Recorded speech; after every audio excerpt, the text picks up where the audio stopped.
So we can do what's Hondo on the mic from Leo's Paradise. Random stream drop like a Dragon Ball fight. No lie, plan stream stacking up, but here's a twist in time. Freestyling on the deck like Luffy's punchlines. Up the channel's faster than Zoro sword swings. Gaming pop culture, it's the chaos he brings. Talking movie reboots, superhero hype. Hondo passing the mic, now Bishop's in sight.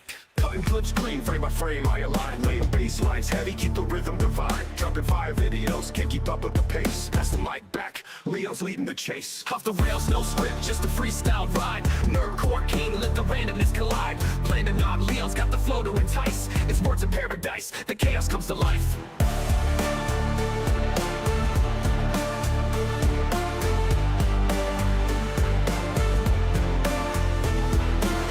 No script, just a freestyle ride. Nerdcore king, let the randomness collide. Planning on Leo's got the flow to entice. It's words of paradise, the chaos comes to life.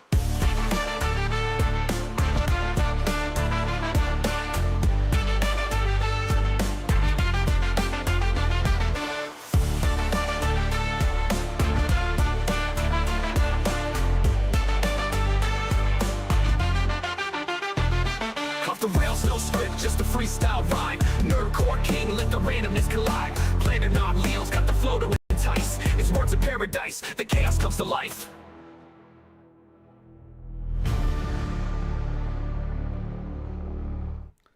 Welcome back to the lunch hour. How are all you vital idols doing? Hopefully you guys have had yourself some good protein for lunch. You know your boy got that good, that green tea, no sugar. Let's get it started, bro. We got a lot to go over today. First of all, obviously we got more Resident Evil news. Hypno dropped a video on it. You know that I can't, not watch a Hypno video about Resident Evil. I mean, first of all, homie might need some corrections when it comes to his lore knowledge, but that's neither here nor there. But then, the big news. The return of Asmongold. I feel like it's been ages, and let me tell you, man, I've been waiting. I know a lot of folks got different thoughts on Asmongold, but frankly, man, I love covering his videos. I love watching his videos, the whole nine. And then we got some interesting news. Literally dropped maybe, how long ago did the video drop? Let me take a look here. 15 hours ago, Chibi Reviews talking about Visa and MasterCard and the payment processors killing legal manga. We're going to talk about some Sonic Crossworlds because that game is blowing up. I spent hours last night playing it with LG and Cine, and we had ourselves a grand old time. So yes, we about. But before any of that, your boy got a grift. Your boy got a grift a little bit. It is the beginning of the month, which means we got to get started off strong. So we got them tier goals. They in the pinned comment. 150 in donations, and we will do a horror game stream on the gaming channel. I might even let you guys pick the game. We'll see. And then 250, we do a watch party. Speaking of watch parties, don't forget that tonight is watch party night in the Discord. We will be doing the movie Thursday. A movie that was an all-star cast that came out in the 90s and somehow was so bad it made $5,000 at the box office. So yeah, we got a lot going on. So why don't we just hop right into it, shall we? Resident Evil Requiem has a massive identity crisis. Now, for those of y'all that didn't know, didn't see, I dropped a video earlier today on the amalgamation and just the insane amount of fake fans in the Resident Evil community. Yo, Joey Flores, thank you for the sub, brother. Yes, just insane amount of fake fans in the Resident Evil community. And his bread videos, like what Hypno's about to talk about here, Resident Evil Requiem has a massive identity crisis. Let's go over it. We got some more information. And we got goodness, I didn't even say hi to the chat. Hold on. I gotta say hey to the chat. All right, who we got up in this bitch? Let's see. Man, Discord, OBS be acting funky. So we got Piranha about in the house. Sleeping Nova is here. Butter Framed in Gold. Janice Landers. Kage of Chaos. Saint Hugo is in the house. Little Miss Anonymous saying me, yo, y'all. Go Karaman is here. And I know there was comments before that, but unfortunately, OBS has cut them off. So, yes, I apologize in advance, guys. All right. Thank you all for showing up. Let's talk some Resident Evil news. We got some more information. And we got some gameplay that I want to go over. So, it says, Capcom says, Resident Evil 9 has both a strong horror and action element. That's a little bit worrisome because I feel like the action element of the game is going to downplay the horror element of the game. I feel like when you try to adhere to both sides, you might end up losing both, but whatever. Anyway, I mean, he's not wrong at all. First of all, we saw this firsthand with Resident Evil 5 and Resident Evil 6. 6 to an absurd degree. They, touted Leon's campaign as the horror campaign, and yeah, it kind of starts out as such, and then just devolves into full-blown action like everyone else's. Jake and Chris have full-on action from the jump. But then beyond that, I think what they're going to be doing here, I know a lot of people have stated this as such, they're going to be... Hey, Valkyrie, get away from my mouse, please. Get away from my mouse.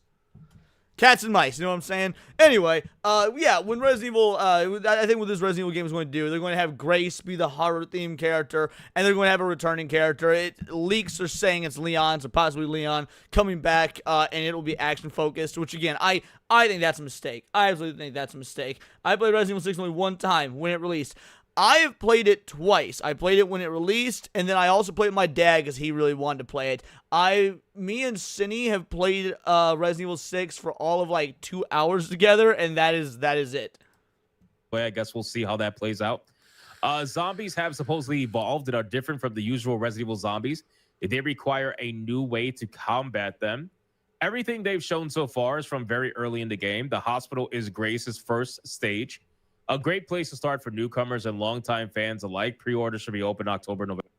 All right, so a great place to start for newcomers alike. I've done now 2 videos in the past couple days on that. So if you want more information about that, the video released today. So it actually requires some homework. Released the video on Tuesday. Check that out, and then or maybe it was Wednesday. Either way, and then the follow-up today. Yeah, it was Tuesday, and then the follow-up today about the fake fans because of this game. What up, so C-Brew? Let's see this gameplay. I haven't seen it yet. Very curious to see how this plays out. And again, I would prefer if they go more of the horror route.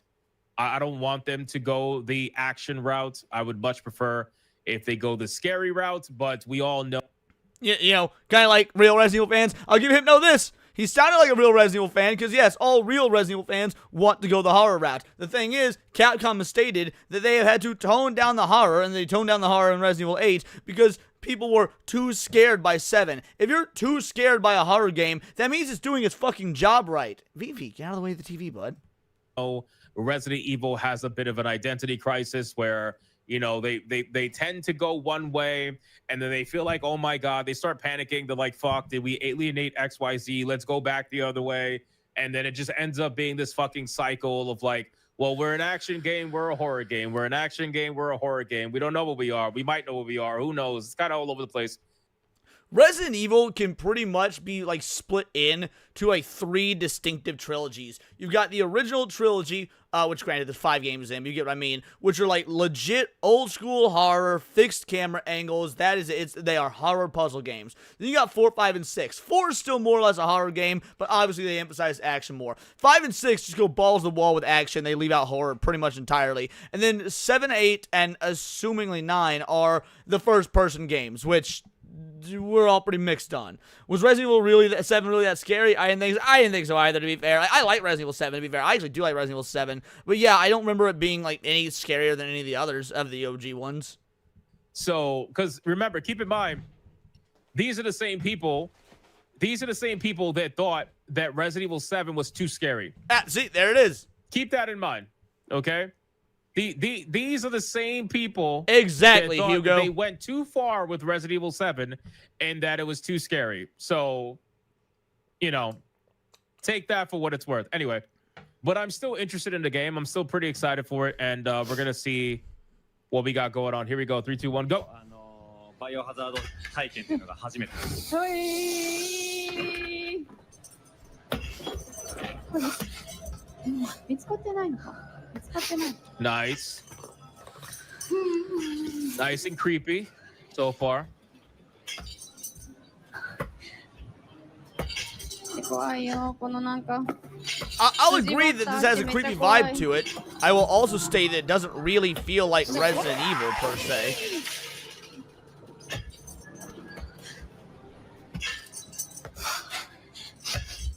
バレてない。イライラしてるけどバレてない。今物陰に隠れてます。バレてないじゃん。I'm gonna assume that the monster is blind, I guess.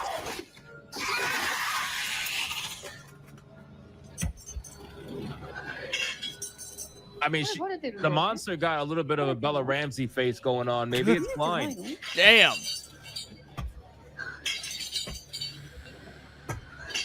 That's a big fucking zombie, bro. All right, so yeah, here's the spoiler for those of you. I don't know if it's a spoiler or not. This is my assumption. This is a lot of people's assumption. First of all, it's not a zombie. That's Alyssa Ashcroft. That's Grace's mother. She doesn't actually die like we're led to believe by the trailers. They mutated her into this monster. So this is probably some variation of the T-virus or the Tyrant virus or some new virus. By the way, yeah, not really a zombie, but definitely a BOW, obviously.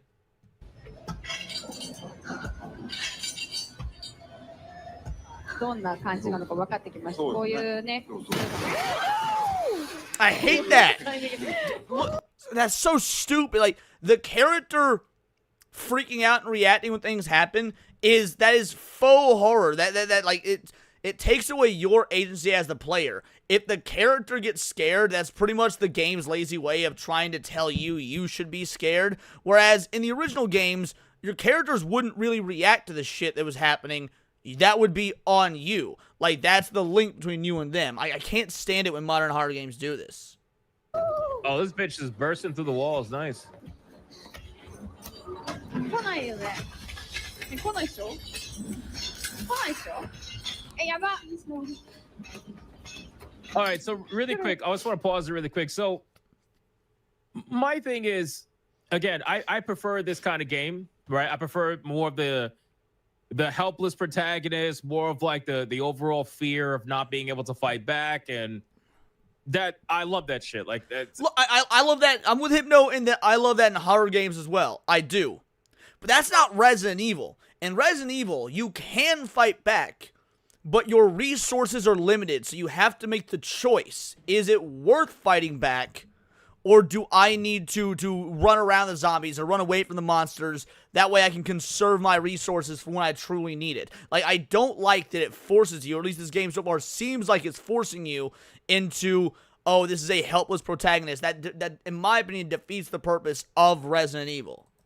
It's great, right? But the problem is that you mean to tell me in this game where they're offering this experience, they're also going to be offering a run and gun experience? Like, that's where I get a little bit confused, right? Because this is where the game starts having an identity crisis to me.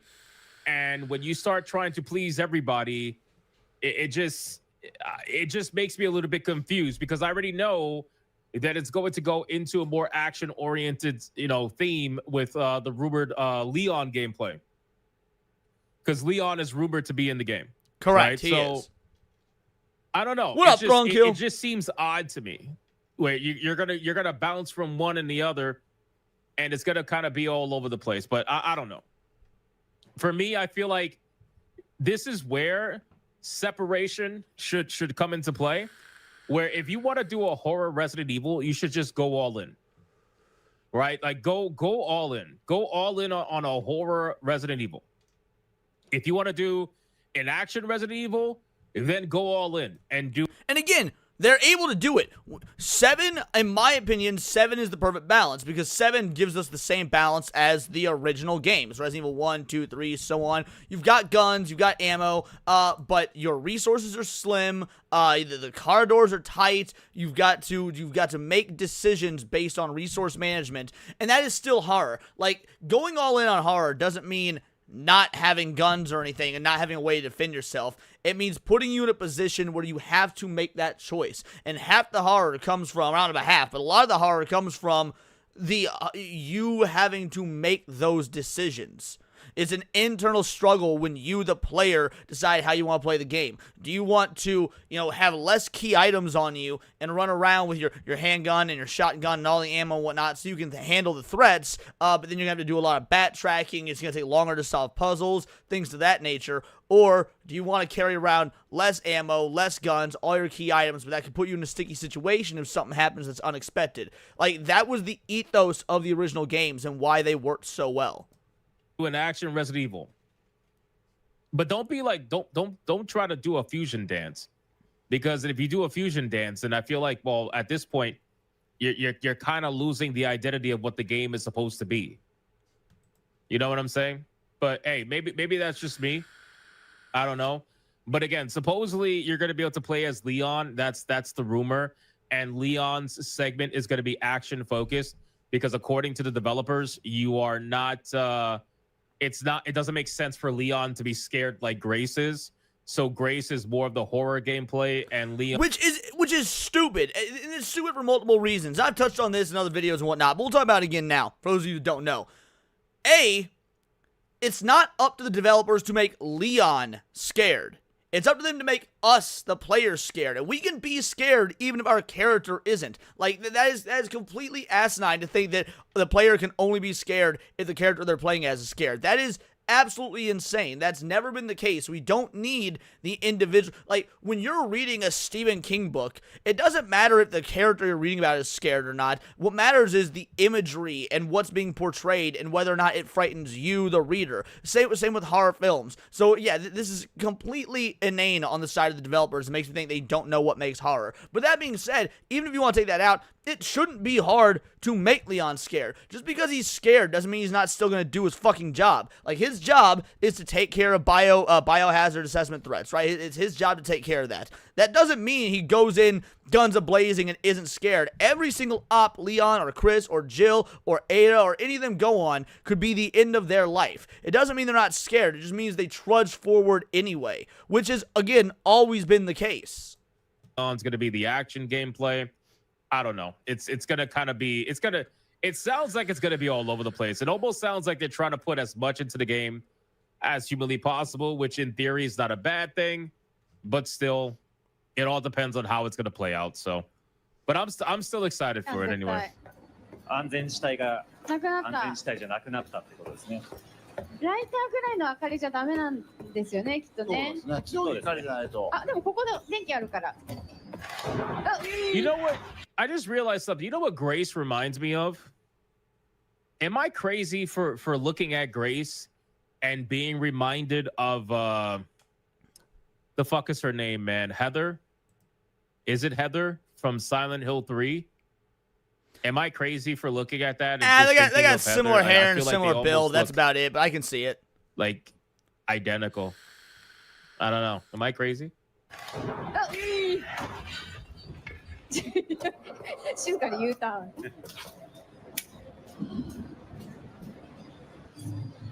一回1日戻してもいいですか？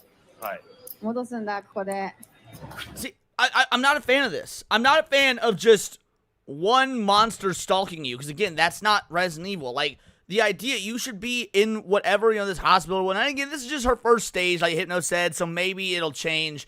But the idea that it's just one monster, like, no, an amount, like several, zombies or monsters or whatnot infesting a location. That's Resident Evil. Like, this sort of stalker gameplay is just not, it's not doing it for me. 戻すんだ。戻すんだ、怖い、やっぱり。I will say the lighting and the setting looks really good. Overall, like the game actually looks phenomenal, and the Resident Evil engine, and I know it's not the Resident Evil engine, I know it's the RE engine, but I call it Resident Evil engine because that's such a dumb naming convention on Capcom's part. They call it the RE engine, which stands for the Reach for the Moon engine, but everyone just calls it the Resident Evil engine because it's Capcom and RE and Resident Evil. But yeah, it's actually the Reach for the Moon engine. But yeah, don't give a fuck. The Resident Evil engine shines. It shines in situations where it's a great engine, by the way. Like this. like for those of you that this same engine, the RE engine, isn't just used for Resident Evil. It's used for Monster Hunter. It's used for Devil May Cry. Like, it's a great engine. Hugo with a 5-banger. So if you ever want to start an old school horror project, I'm sure within the extended Bigotverse are enough eager talents. I have no idea how I would go about that. Maybe we can talk about that in private or whatnot, because while it's something I would love to do, I have no concept of how to do something like that. But my man, I would absolutely love to. So yeah, let's see. What's a good clip for this? You know what? Just talking about a horror project. Here's me and Cindy playing Resident Evil 5. I will come when you want me to come. All over his backside, run! I want to fuck you in the ass right now. Thank you. It's nice to get some appreciation around here. Bingo, bango, bongo. Truly appreciate it. Thank you so much, Hugo. Y'all follow Hugo's lead. He knows what's up. This is where that engine really fucking shines. But the problem is when they take those engines and they try to make it open world. That's what you were saying, Schizo. That's where the engine tends to struggle, right? That's where the engine tends to struggle. Honestly, my favorite game that's been done in the RE engine, though, has been Devil May Cry 5. Like, Devil May Cry 5 is a gorgeous game, and it looks and runs so good on the RE engine. I mean, that looks really... She switched to first person, which, by the way, that's also going to be an interesting thing, switching from third to first person. I feel like it's going to be for people who are too scared of first person. You know what I'm saying? Because apparently, according to the developers, like I said earlier, Resident Evil 7 was too scary because it was first person only. So they're adding third person for people who get too scared of first. Honestly, I don't think the game should be in first person, and not for any fear purpose or whatnot. To me, Resident Evil is a third person game. It's always been a third person game until 7. I get the argument that first person makes the horror more visceral, it makes it more horrifying. I don't know if I agree with that or not. I mean, a horror game should be able to stand on its own regardless of whether it's third or first person. But to me, the core identity of Resident Evil lies in third person. So that's how I'm going to be playing it.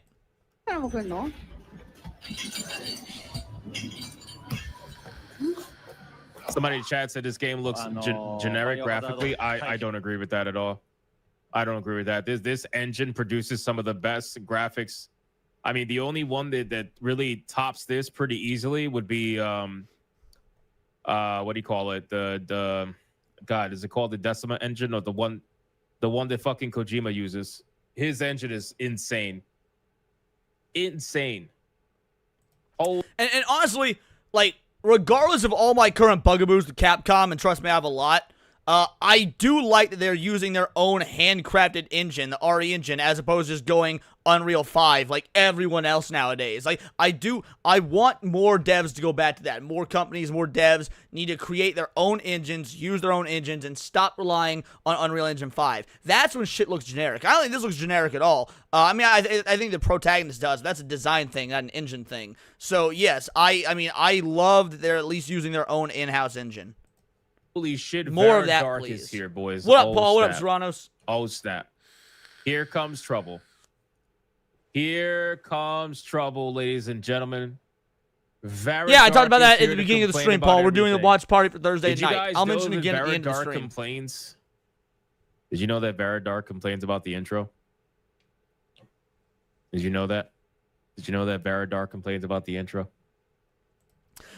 Hugo, I'm not saying that Unreal Engine can't be done right, because you're right, it can, but more often than not, it isn't. So, like I'm not an Unreal Engine 5 hater in and of itself.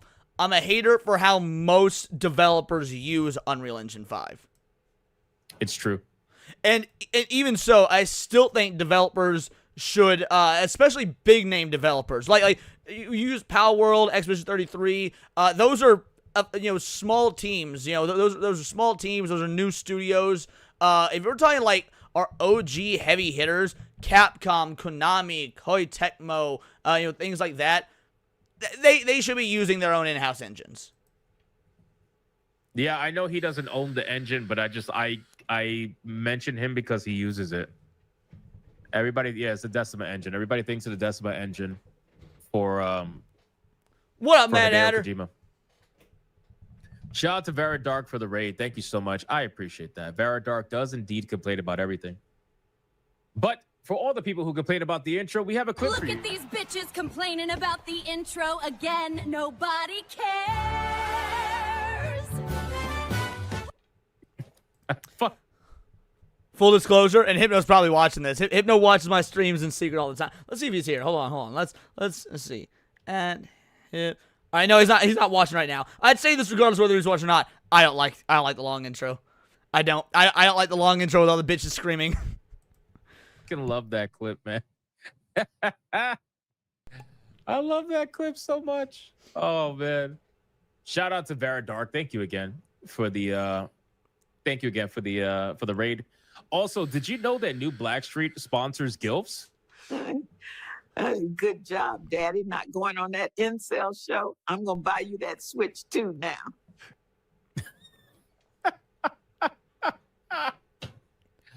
Atreus and his GILF, man. Gotta love it. You gotta love it. Anyway, so yeah, we're talking about Resident Evil Requiem right now. We're looking at some of the gameplay showcase for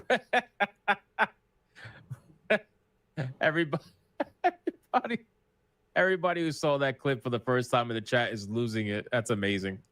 We're talking about Resident Evil Requiem right now, and overall, listen, I'm still excited for the game. I'm still interested, curious how they're gonna pull it off.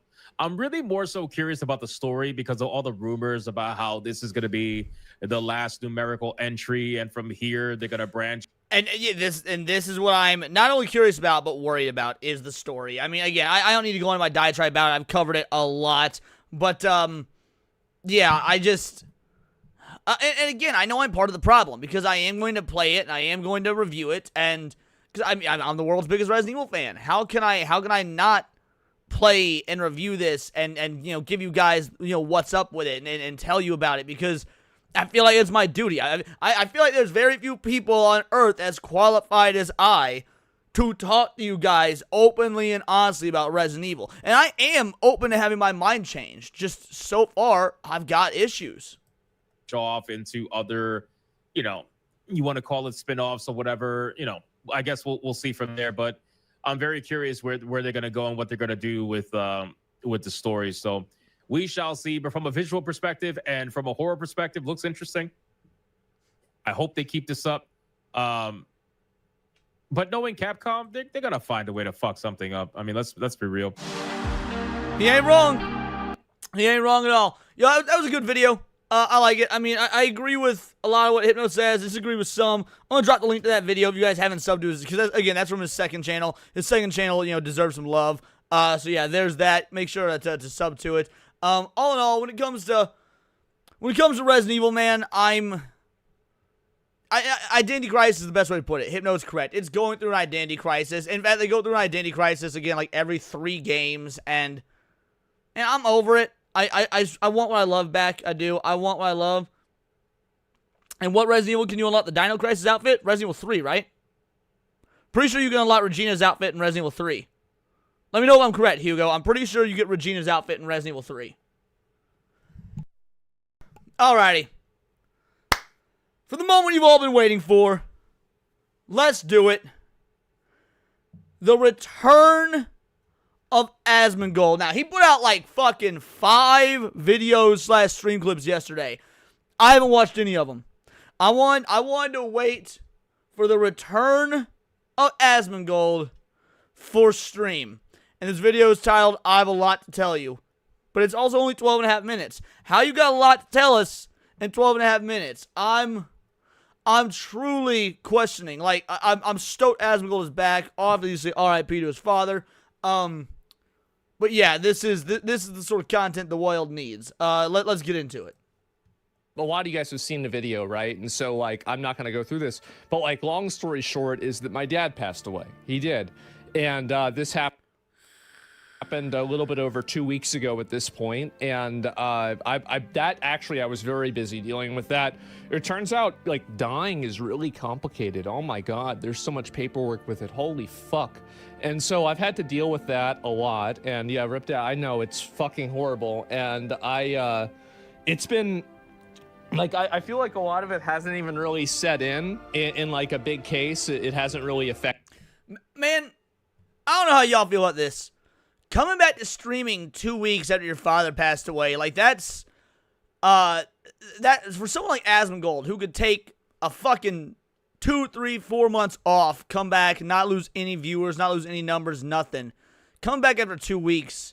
I mean, it goes to show the sense of normalcy and community that, you know, this sort of shtick cover. Like, you know, God forbid something would happen to someone in my family. I'd take a few days off, and I'd be back at it because it's the distraction that's necessary because you guys are awesome. So, yeah, shout out to coming back after only 2 weeks. Me and, you know, like, really, I like, yesterday I went into his house, and I just, honestly, I just cried, right? And I'll just say it. And first time I really have in quite a while. And let me make sure I turn that down. I think it's a little bit loud. And and you know, it was the first time I had ever since like the first couple of days. And so it was just really, it's been really rough. And so my dad passed away, and basically he, you know, it was one of those situations where he just decided pretty much, I mean, he had pancreatic cancer. He had had pneumonia 6 times. I'm pretty sure he just decided, man, it's time to clock the fuck out, right? Like, I'm done with this shit. I don't want to deal with this anymore. And that's exactly what he did. And, you know, they told me there really wasn't that high of a probability of, you know, things were good, right? And then, like, I'm talking to 2 of the doctors there. They're telling me it's not a matter of if, but when he's coming out of the hospital. I said, okay, great. And then the next day, they're calling me as I'm driving over there, telling me that he's probably not going to come out of the hospital. And so that was very, very unpleasant situation, and it was awful. That's kind of Doctors 101. I remember the same thing being told to me about my grandmother just last year. Is like, oh yeah, no, she's going to be fine. And then within a day or two, things change, man. They do. Things change, and there's not a lot you can do about it. I kind of wish doctors wouldn't jump the gun and assuming things are gonna be fine. I've got very mixed feelings on the medical industry. Obviously, you guys know I don't like doctors. I'm afraid of doctors. I kind of fucking hate doctors. But yeah, no, I've experienced the same thing, and it's rough. To be honest with you. So that basically is what happened. And then obviously, you know, I was there with them the whole way, all the way through up until the very end, which was very unpleasant, but I'm glad that I did it. And that's kind of what happened. Roller coaster? Yeah, definitely a roller coaster. You end up doing hospice? I did. And I'm actually not afraid of needles, Toronto. It's just doctors. I don't really have problems with shots. Had conversations about this, you know, in the past, and you know, because he's 78. And so, like, because of that, I mean, it was very... Oh. See, notice I said he's 78, not he was 78. Like, that's how fresh this is. He doesn't even have the tenses down yet, and he's back to streaming. That's insane, man. Obvious that, like, you know, this could happen at any time. And so he's like, okay, listen, this is what you're going to do. This is what I want. This is how I want it done. And that's how, you know, like, this is the decision-making I want you to do. I executed that decision-making. And that's what I did. And so, you know, it's weird, right? Because I've lost both my parents now, and I'm kind of just here, you know, I'm just here. I'm an only child, right? And so I'm just kind of here. And what up, EB? It's given me a lot of time to think, and it's given me a lot of time to just kind of, you know, I don't know. I mean, like, and this is something I really didn't kind of talk about a lot in my video, is that ever since I was like, you know, I would say like 23, but really 15. Like in 2005, somewhere around there, my family, like me and my mom and my dad, got in a really bad accident, and my mom like broke her wrist, and I think they said that she had like a heart attack while they were doing an operation on her or something like that, and she was like never the same after this operation. And so ever since then, I had been having to like kind of take care of her and help her, etc. Then as I got into my early 20s, like, 21, 22, 23, especially 23, things just kind of deteriorated and they got worse. And so at that point, like, I couldn't really move out. I couldn't, go and, pursue anything that I wanted to do because my mom didn't have anybody else. She was here in Austin, Texas. All her family's in Florida. And so, like, at that point, I didn't really have like funds to help her any other way. And so I had to take care of her. And so I had put off a lot of, things that I think that you would do. Like I did a lot. Like, I don't want anybody to get an idea that, like, growing up, like, things were bad. I mean, like, things were actually very good in a lot of cases, but there's always negative aspects to it, right? And one of them was that, like, for me, I ended up having to take care of her from about, I would say, like, on a soft level from 15, but, like, really seriously from, like, 23 to, like, 31. Whenever she passed away, I was 31 then. And so then there was like a year and a half, and that was like the Elden Ring, Lost Ark, Johnny Depp saga of my stream, where my dad was healthy, and also my stream was I was streaming all the time, and I didn't have anything that I had to deal with, right? And so then fast forward to like maybe 6 months after that, my dad gets really, really sick. Like, and this is like one of the things where, like, dropping some lore, man. I didn't know about any of this. I won't lie. So obviously I knew about his mother passing and him taking care of her and whatnot. But I didn't get into Asmongold until relatively recently. Probably, let's see, I got into Asmongold around the time I started streaming. And that was because I got really into World of Warcraft. And I was like, I was told that Asmongold's the go-to guy to watch for World of Warcraft content creation. I think it was actually Paul in the chat that told me that. And so, a lot of the past in the history and the lore of Asmongold, relatively new to me because I only got into him in the last 2.5 or so years. And it was because of the World of Warcraft content. One of the reasons why I wasn't as upset Shout out, about Janice like Landers. losing my dad now is that I thought I was going to lose him 2 years ago. Like, I was already past all 5 stages of grief at that point because, like, y'all didn't see this because I never talked about it really on my stream. But like, he couldn't even get up and walk to the door, right? And so, like, that's the thing. There's 2 different types of people in the world, man. There's 2 different types of people. Those that begin the grieving process early and they slow roll it. That way when, something like this eventually happens, you kind of already got it all out of your system. Obviously, in the initial factor, there's still going to be some. And then there's those that sort of live in denial. And I'm not saying this, as a negative thing, but they don't really, prep themselves for it so that the grief and whatnot hits them all at once. And I'm not saying one version's better than the other. I'm the long-term sort of guy. Like, when my granny passed, and my grandma, I love her to death. She's probably the woman that raised me. I adore that one. I couldn't say nicer things about my granny. But she was diagnosed with cancer, and so when I was like 9 years old, she had 1 lung. She was on oxygen. She had breast cancer. She had 1 fucking titty. She was deaf in 1 ear, just like me. Take after her in that regard. Like, she was operating on half a body from the time I was 9 to the time she passed away 1 month before my 30th birthday. And, like, there was so many instances throughout my life where I was like, yep, this could be it. This will be it. And my granny was, like, my favorite person ever. She I live for that woman. And, but by the same token, when she finally did pass, again, a month or so before my 30th birthday, so I was 29. So for 20 years, basically, I had been going through the grieving process for, like, 20 years. So that when it finally did happen, I don't think I even cried. And it wasn't some sort of like stoic, I gotta be strong, gotta be manly, like nothing like that. It was just like, I knew this was coming. I've been prepping for this for 20 years.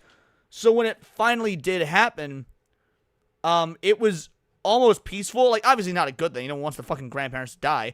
But it was peaceful in that, well, the the long-term grieving process was more or less already taken care of. And I find that to be a lot more helpful than people that take it on all at once. But yeah, it's not like there's a best way to do it. This was going on for like a month. It was really, really, really, really, really, really fucking bad. And so at that point, obviously, like, I had to do a lot more for him, and I had to make sure I was available all the time for him. So in a way, like, ever since I was 15, but I would say really, like, in a more, like, defined way, like, that's the one, Paul. In, like, early 20s, I'd say 23, 22, to now, I've spent my entire life basically being a caretaker for one or the other of them, minus about 2 years. Maybe a little bit less than 2 years. And so now that they're both gone, there is a it's like a, you know, it's like you're alone and you're also free, right? And that's a very weird feeling for me, because I was thinking, I was like, when people are trying to make plans with me and stuff, and it's like I can actually just kind of do whatever I want. Honestly, I kind of wonder what this is like for Asmongold. Like, the idea that, I mean, the dude is a machine, right? He was always streaming, managing he owns multiple companies, taking care of his sick mom, then his sick dad.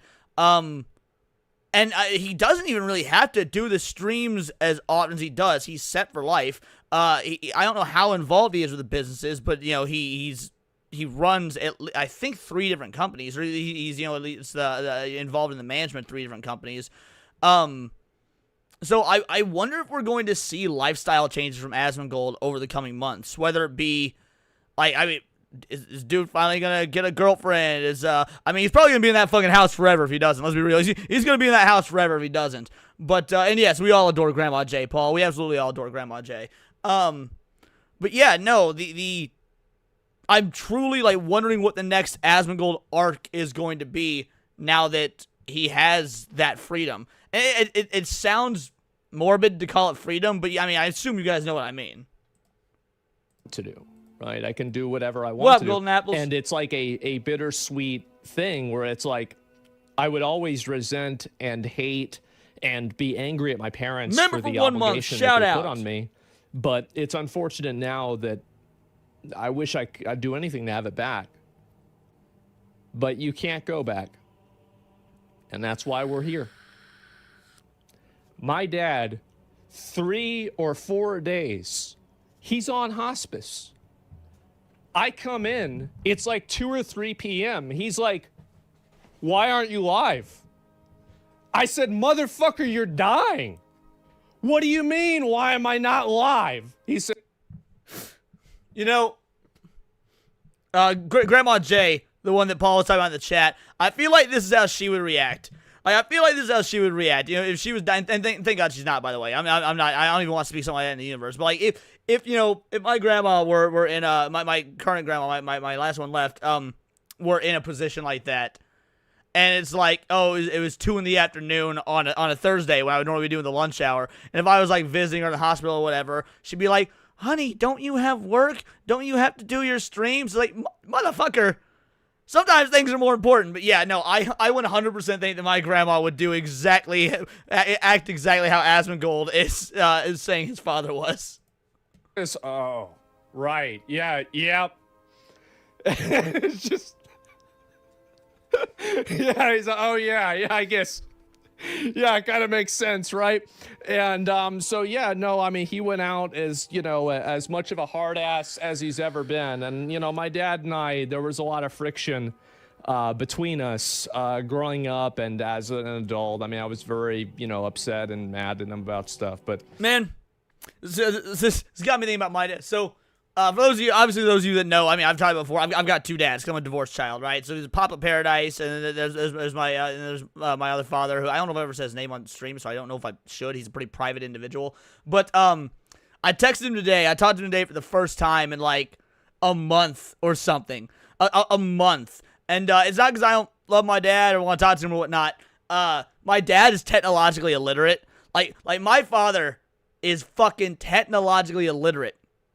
And his birthday was a couple days ago. And so I texted my dad, happy birthday, you know, the whole nine. I don't see him very often because we live, you know, pretty far apart. But so I texted him, happy birthday. And I never got a response. He didn't respond at all. And I was like, shit, is my dad mad at me because I don't call enough or anything like that? Like, I had no idea, but I was like, whatever, he'll get back to me when he wants to get back to me. Because my dad, kind of a hard ass, right? And so today I'm going through my phone and I'm clearing old text messages that I don't need anymore. Like, you know, you get like the automated text messages, hey, your phone bill is due, you know, shit like that. And so I'm clearing out old text messages and I see one labeled as spam and it says, and it's from like a week or a week and a half ago, so before his birthday. And it says, this is dad, this is my new number. But I didn't notice the text when it came in like a week and a half ago or something because it was auto-labeled as potential spam. And so I was like, oh, fuck. And so I texted him and I was like, hey, I guess you didn't know that I texted you happy birthday. And like I told him everything. And me and my dad talked for about an hour or so earlier today. And everything's chill and everything's good. But it's like, damn. I like, because he straight up told me, he's like, yeah, sorry, I'm so bad with technology, I don't know how to keep a number when you change phones. And this is like his third number this year. Like we're in October, and this is his third new phone number, like just this year. And for whatever reason, this was the only one that didn't come that came through as potential spam. And so, like, yeah, we had a good conversation and stuff like that, and he was asking how streaming was going, but it was just like, wow, this whole time, I was like, I thought my dad just didn't return the happy birthday text because he was mad at me for not talking to him enough. Turns out he didn't even get the fucking message, so, like, yeah, that's how my day went, like, an hour or so before the stream. At the end of the day, it doesn't really matter, right? It doesn't matter, and that's about it. And so, he's your biggest fan. He would watch me all the time, like, every day, man, he would. And, it's really weird for me to think about, like, you know, because he would call into the stream all the time and everything, and it's like... My grandma does the same thing. She watches, the grandma's still alive, watches like, every stream, every video. Shout out. Fuck. It's the end of an era, right? And it sucks. It really sucks. And... I don't really talk a lot about like my feelings and emotions and shit like this, right? I'm not a big guy into getting into it, but Schizosaurus says hi, Leon's grandma. Dude, I was telling the story on SNH this past week, and people didn't fucking believe me. There were people in the chat saying it wasn't real, that it didn't happen. I swear to God, because my grandma doesn't just watch me. She watches most people in the Bigot Army. She watches Hypno. She watches Atreus. She loves Cassie. My granny, my grandma, she doesn't want to call her granny. My grandma fucking adores Cassie, right? And so she watched Atreus's video on the Mystique, the trans Mystique PlayStation, PlayStation 5 Wolverine game shit. And when I woke up that morning, Saturday morning before SNH, like, the first thing I heard from my grandma was something about Atreus being wrong and that, like, that Mystique looked like a man or whatever. Like, it was so funny. Like, fucking first thing I heard out of my grandma's mouth was shit-talking Atreus. And I told that story on SNH. I saw a bunch of people that, like, in the chat that didn't believe it. I was like, no, I promise you. It fucking happened. So, yeah, shout out to Grandma. It's been hard. It really is. And I'm glad to be back. I definitely am. But it's been a rough time. I'll certainly say that.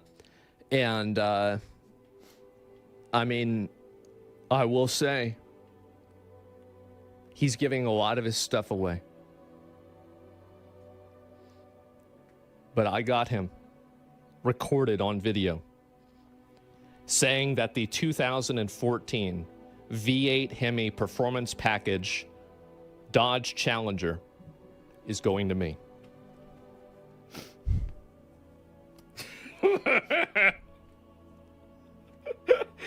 Yeah, I mean, and so I'm talking about this, and S-Fan messages me. He says, you master-looted it. And I was like, wait a minute. I actually master-looted a mount in real life. I didn't even realize that until it fucking, like, he just told me this. I never even thought about it like this. But that's what it sounds morbid to say, like, oh, you know, my father or grandfather or whatever died, and, you know, I got this, I got that. And, like it's not a, oh, I can't wait for them to die so I can get the item sort of thing. Like, no, that's douchey, that's disgusting. But I do remember when I was, like, when I was like 25 years old or something. I was like 25 years old. My grandpa, and I love my grandpa to death. You know, my grandpa's great. But my grandpa has a 79 El Camino. And it's got an 83, I believe it's a 83 Mustang engine in it. I think that's the engine. It's a fucking sick car. The cosmetics on her shit. I'm gonna have to pay a lot of money to get that bitch fixed up and restored. But under the hood, it's beautiful. And my grandpa told me when I was like 25. He's like, when I die, this car is yours. And I was like, it blew my like. Again, I want my grandfather to live as long and as happy and as healthy as possible. I never want anything negative to happen to him. But I also will say, like, without trying to sound like a douche, man, I love that car, and that's gonna be a sweet fucking ride, dude. 79 El Camino, that's gonna be a sweet fucking ride. Was, yeah, full circle. Yeah, bro, like, life imitates art, right? And, so, yeah, nothing's ever changed. Yeah, exactly, right? What up, and, Roxas? So that's basically where it was at, and I'm trying to think what else really has been, what else has been going on really with me besides that. And take us for a ride? Yeah, maybe one day I will. And so, yeah, I mean, that's basically been how things have been for me, right? And I'm just... you know, it's been a lot for me to deal with. I'll certainly say that. Let me make sure I've got to get all my stream and everything set up here. It's a little bit different. And don't let the car rot. Take care of it, man. Oh, he would complain all the time about me letting the first car that he gave me rot, which, I mean, he gave me the car because I bought him a new car, which, by the way, just in case anybody's thinking about this, I actually bought this car. I bought it for him. And so it's like whenever I'm getting it, like, I'm really getting the car that I bought back. And so, like, you know, it's just not really, I mean, yes, it's very generous of him to do this, but I did pay for the car myself. And so, yeah, that's basically been it. And anyway, so, yeah, it's repossession, really, whenever you think about it. And anyway, what you have to fight out in court, is video enough to get a challenge to state line to go shit? No, I mean, like, I'm his only son, nobody else. Like, I'm giving away all of his shit. Like, I mean, not all, obviously not all of it, but like, I'm giving away like 90% of his money. I'm giving away probably even his house. I'm giving away all the stuff. And, you know, I looked, holy fuck. Oh my God. So I go over to his house regularly, right? In order to like check the mail, etc., right? Do these kinds of things. Every 2 or 3 days, he gets like 5 or 10 letters from these like different non-profit charities he would donate to. The same fucking thing happens to my grandma. It's so annoying going through the mail and whatnot, and you're like, this is for like the bird watching society, this is for like the cancer people, and this is for the fucking Indian reservations. Like, fuck these people. What are you doing? You don't need to send the Indians money. They got casinos. They're fucking fine. Donate to like 50 of these fucking things. And so they're sending a mail constantly asking for money. And it's like, you know, oh, this is a letter. It says, you know, $20 saves 20 dogs. If you donate $10, only 10 dogs die. How much do you want to donate? And it's like, you know, the most blatant and obvious emotional manipulation that you can possibly have. But I've decided that, you know, I'm going to contact all of these different charities and everything. And I'm going to just tell them, like, you know, this is what happened. And I'm just going to make a donation in his and my name, just in perpetuity, for, like, whatever the amount that he was donating. I'm just going to do that. I'm glad that Asmongold's also doing it in his name, because, like, let's be real, baby. Tax write-off. Let's keep it a buck. Motherfucking tax write-off, baby. Charitable donation. For the rest of, you know, the rest of the time. I think that's what he would have wanted to do. And so, honestly, it's going to be a huge pain in the ass. Because like calling all of them and then doing all of that, but that's what I'm gonna do. And they're scams. I mean, he donated to like Wounded Warriors Salvation Army. He used to go to the Salvation Army whenever he was like, you know, like hitchhiking around. And so like, really, I don't think it's necessarily a scam. I would be surprised if it was a scam. And so, yeah, that's what I'm gonna do. How many dogs are you gonna save? I don't know. It's up to him. And whatever he was, the amount that he was saving, that's what I will continue to save. Base video. Great video. Again, it really is good to see Asmongold back, man. Like, I don't know about you guys. I love Asmongold's content. I think he's a good dude. He's, you know, he's one of those streamers that he's absolutely a normie streamer, and he's milquetoast with a lot of his opinions.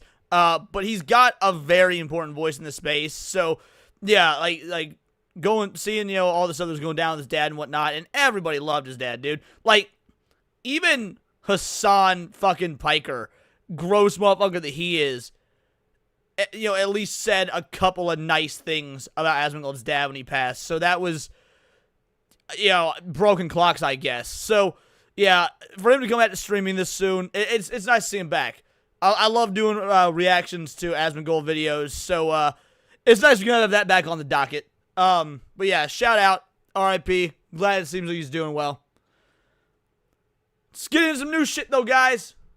Let's get into some new shit.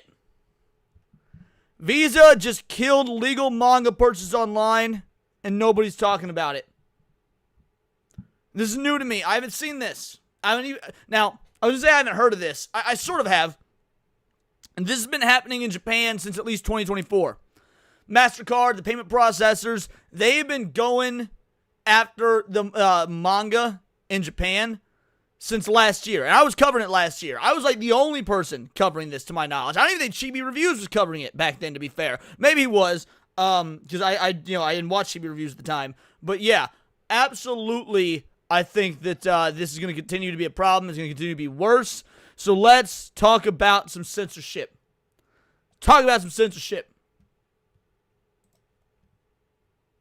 It's muted. Hold on. Let's fix that. Professional streamer, everybody. All right, let's talk about some censorship.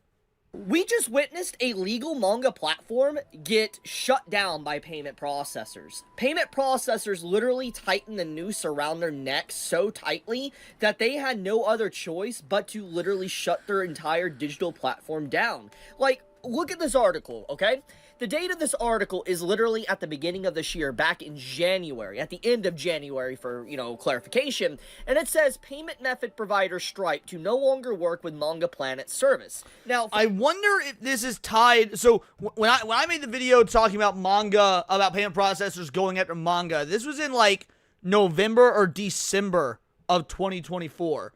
So I wonder if this is from that same era of the payment processor issues.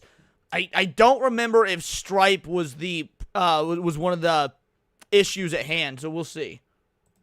For those that don't know what Stripe is, it is pretty much payment processors, aka Visa, MasterCard, PayPal, etc. It works with them. Pretty much, it's the main person that shuts off and debanks people alongside of Visa, MasterCard, and all of them, you know, associated. So this is payment processors doing what they do best by stopping you from making legal purchases. But anyways, this happened back in January of this year. And you fast forward about 8 months, not even 9 months, about 8 months, almost 9 months, and you have Manga Planet shuts down digital platform on March 31st. And for those thinking that this is just clickbait and maybe this article is wrong, straight to their main site, they even indicate the reason why this has happened. So let's read their official statement here that came out literally today. Now, and again, cannot stress enough, this is a legal platform. This isn't like when you see the piracy manga and anime sites get shut down because what they're doing is technically against the law. That happens all the time. It's a bummer, absolutely. Your boy likes his you know, high seas anime manga shit like that. But no, this is something completely different. This is a legal site. And I guarantee you, the reason it's being shut down, the payment processors are no longer accepting you know, forms of payment because of the content within the manga. Because they've got 18 plus manga. They're no longer accepting it, and they're shutting it down. By the way, I thought Stripe was one of the good ones. I thought Stripe was one of the pro-free speech ones. A lot of people are saying, oh, use Stripe, you know, Visa, MasterCard are evil, but use Stripe. Doesn't seem like that's the case, so let's keep going.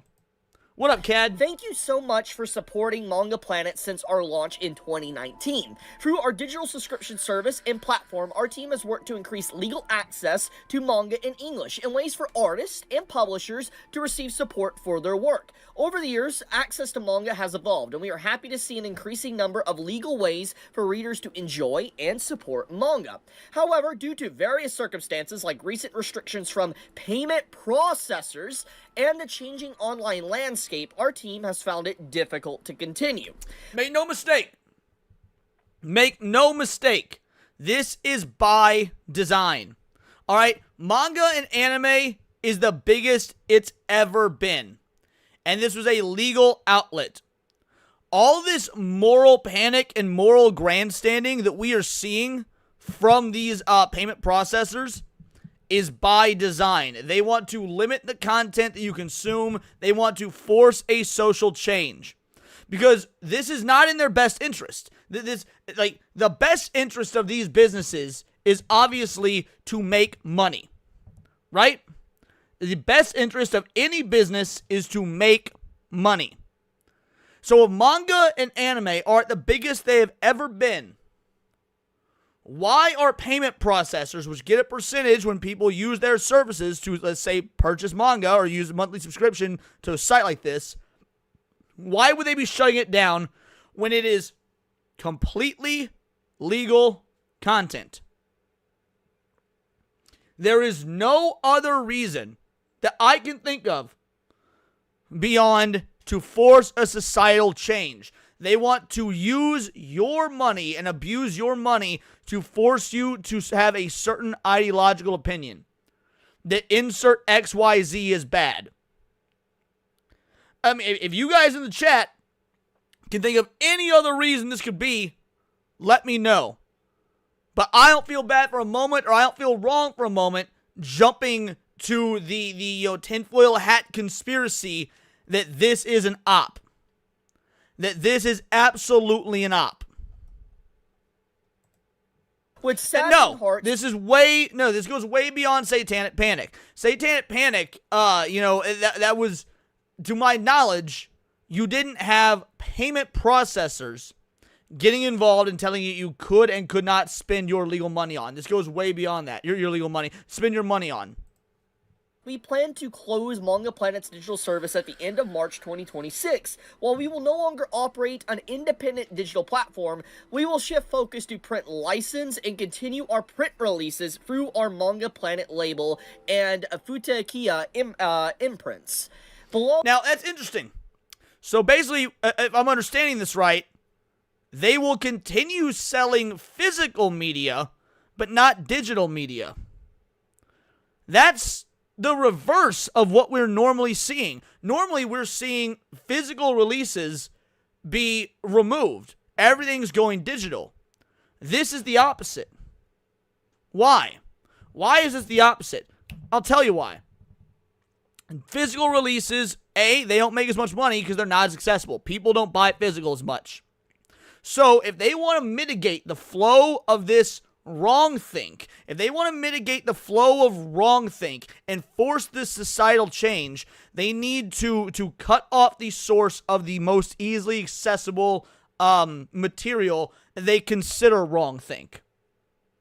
That's what it is. Like, whatever, you can keep selling your physical media in your store that doesn't make near as much money, but we want to make sure that the 18, 16, the 16, 17, 15-year-old kids don't have access, because then they're going to, that's going to open their minds. You know, if you're a fucking 15-year-old and you're reading something like One Piece that, instills ideas of overthrowing, fascist governments, that's a problem for the men behind the curtain. Like, there's a reason that in Indonesia and in Japan and in the UK and in all these other countries that the One Piece flag, the Straw Hat Jolly Roger, is being hoisted up at protests.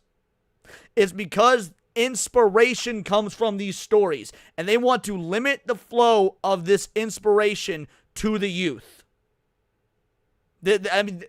Again, if you have a better explanation, I'd like to hear it. But that's exactly what it is. What up, Tiger King? Is our closure schedule for Manga Planet's digital platform. Any updates or changes will be made through our website and official social media accounts. And here's the timeline of when everything is going to be shutting down. So let's get into the meat and potatoes of the situation. So pretty much, we had payment processors go on their crusade, shutting down or debanking a bunch of different sites and companies. I would love to get Chibi on the show. Or official means with content and even 18 plus or adult content. Westfall Ranger says religious right has no idea what this has nothing to do with the religious right. Mind you, this has nothing to do with the religious right. These payment processors and these men behind the curtain, this shadow organization, whether it be Illuminati or World Economic Forum, One World Government types, whatever it is, they are so much more powerful than any sort of religious right-wing movement. These are the people that can manipulate global payment processors. BlackRock would be a part of that, yes. These are the people that can manipulate global payment processors. They can circumvent first world governments to have their will imposed on the people over legal products. This is absolutely beyond the religious right. You have these payment processors go out of their way and pretty much stop people from buying legal content. That's what they did. They got in the way of it. And I've already talked about this time and time again on why this is wrong, so I'm not going to get back into that subject. The point of the matter is that they did some mafia tactics. They forced these sites, these companies, or whatever, to comply. If they don't comply, they will die. That's legit what happened to Manga Planet. They have had to change their entire company operation because of what payment processors have done to them, because of the debanking that was done to them thanks to Stripe, Visa, MasterCard, and all them. It is absolutely insane how this is still happening, and they're getting away with it. And it's not insane. And this is where I have issue with Chibi Reviews. Now, I like Chibi. I like his content. I would love to have him on the show. I think he is a good guy, at least an interesting guy. I don't know much about his personal life or whatnot, but the point is, either he is not willing to actually go to buy into the conspiracy of these people behind the curtain with their evil machinations wanting to force control. Either he's not able to buy into that, or he hasn't come to that conclusion yet, and he thinks that it's all just business. Now, I don't know which it is, but my assumption is he thinks it's one of the two. He either won't jump to that because, oh, it's crazy conspiracy stuff, or he just hasn't made that conclusion yet. But from where I stand, there is no other logical conclusion you can come to. Because again, this goes against the best interest of any capitalist society, which is making fucking money. This puts in perspective why Steam and itch bow down so quickly. I've already talked about this, but I think this is a very good point to reiterate this, is that we look at the damage here.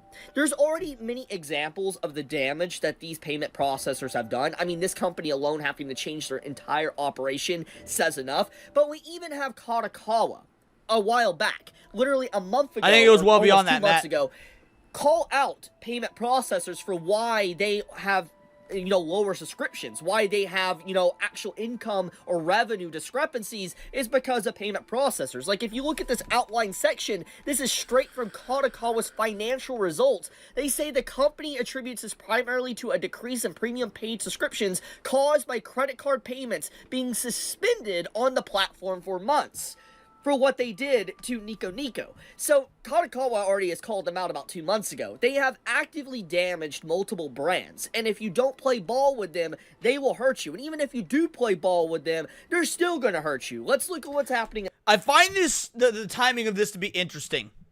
So if you look at now, first of all, these payment processors they're global corporations, but they operate out of America. They operate out of the West, right? But they're global corporations. Now, if you look at the timing of this and when this attack on Eastern media started, it started, at least so far as I can tell, in 2024. Now, mind you guys, we're almost in 2026. We got 3 months left in 2025. This year flown by. We're almost in 2026. This attack on Eastern media started in 2024. Well, what happened in 2024? The media finally started being honest about the idea that America's cultural exports were failing. They're not making money. The biggest entertainment industry in the world is video games. Western games aren't making money. Eastern games are. China, South Korea, Japan. The Hollywood conglomerate is not making money. What is making money? What did we just see? Demon Slayer, 500 million, over 600 million at the box office. All right, what else happened in 2024? And remind you, This initially started happening in November and December, these crackdowns on Eastern media. Donald Trump was elected in November of 2024. This all seems to stem from the idea that they know that Westerners are fleeing to Eastern media and getting Eastern values. And these Eastern values, specifically the ones you get in these hero stories that are still traditional as opposed to the progressive stuff we're getting in the West, that is an affront to their message. That is an affront to their message. That's an affront to their agenda. So yes, I think that the combination of the failure of the cultural exports of the West, which had been the breeding ground for this ideology, and the election of Donald Trump is forcing this shadowy organization to take drastic measures in limiting what ideologies that the youth can consume. Steam right now. Let's look at what's happened to itch.io. It's so many creators and developers that just been left into the wind that don't have any source of income right now. The point of the matter is that we have just seen a continued increase of just absolute nefarious, absolute evil acts by these payment processors, literally controlling the market, stopping people from legally purchasing things that are legal, but they completely stop you. You throw in the fact of, like, ID, real ID, age verification that's on... Old Man Cat says, not being sarcastic, who's a part of this organization? It's difficult to say. You've obviously got, you know, some heavy players. You've got probably the Bilderbergs, the Rockefellers. You've probably got, you know, again, the investment firms such as BlackRock, Raytheon, State Street. Again, like, you could use the generic catch-all term, the one world government, the Illuminati, whatever. But at the end of the day, there are, you know, George Soros, obviously, you know, probably has a hand in this. And it seems trivial. Oh, why would George Soros care about manga? Like, no, George Soros doesn't care about manga. This shadow entity, which is by my estimation, a conglomeration of elite individuals that own 99% of the world's wealth. And much like Bill Gates, like we've all heard what Bill Gates talks about. You know, Bill Gates has talked about how the COVID vaccine should be forced.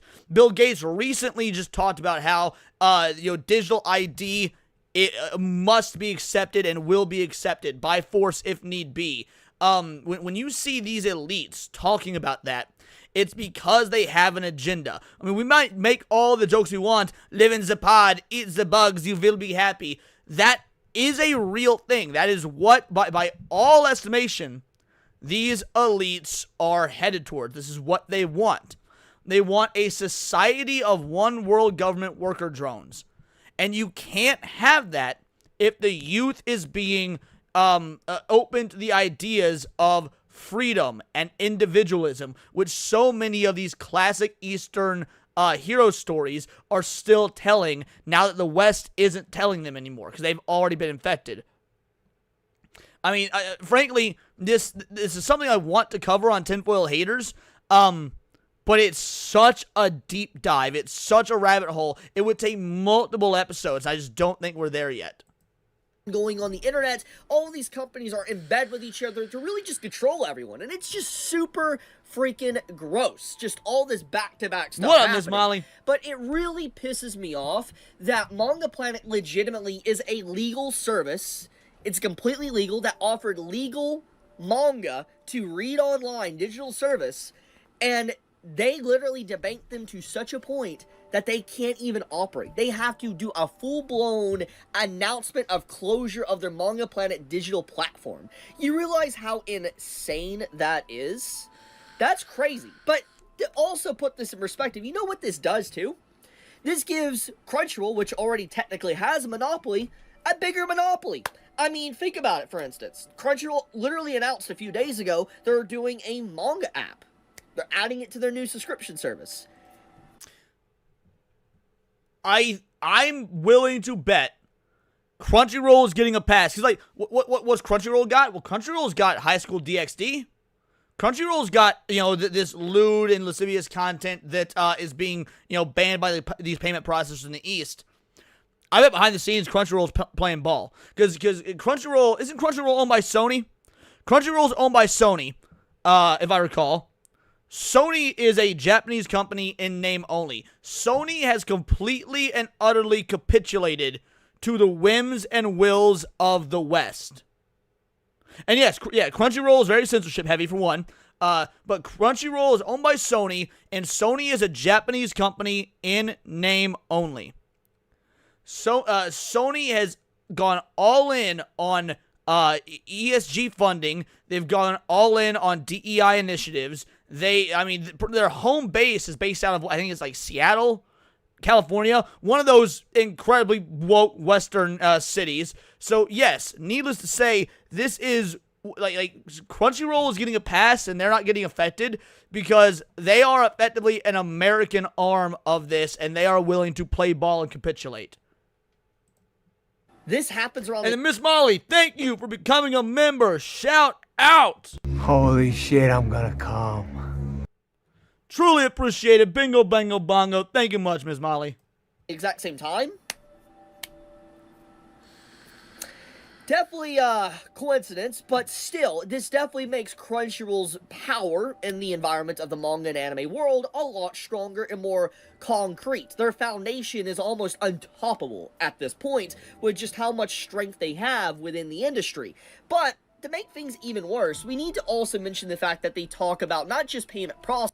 You gotta remember, Crunchyroll has been openly, it's not just they've been caught, they've been proudly shouting from the rooftops about their alterations in censorship. When they change, when they change dialogue to be pro-feminist, when they change dialogue to insult quote-unquote incels, when they change dialogue to promote transgenderism and gender ideology, these are things that Crunchyroll has openly done. This is why they're safe. They can house all the lewd content they want that is being looked down upon by these payment processors because they are playing ball ideologically. But the changing of the online landscape. This one is a very interesting statement.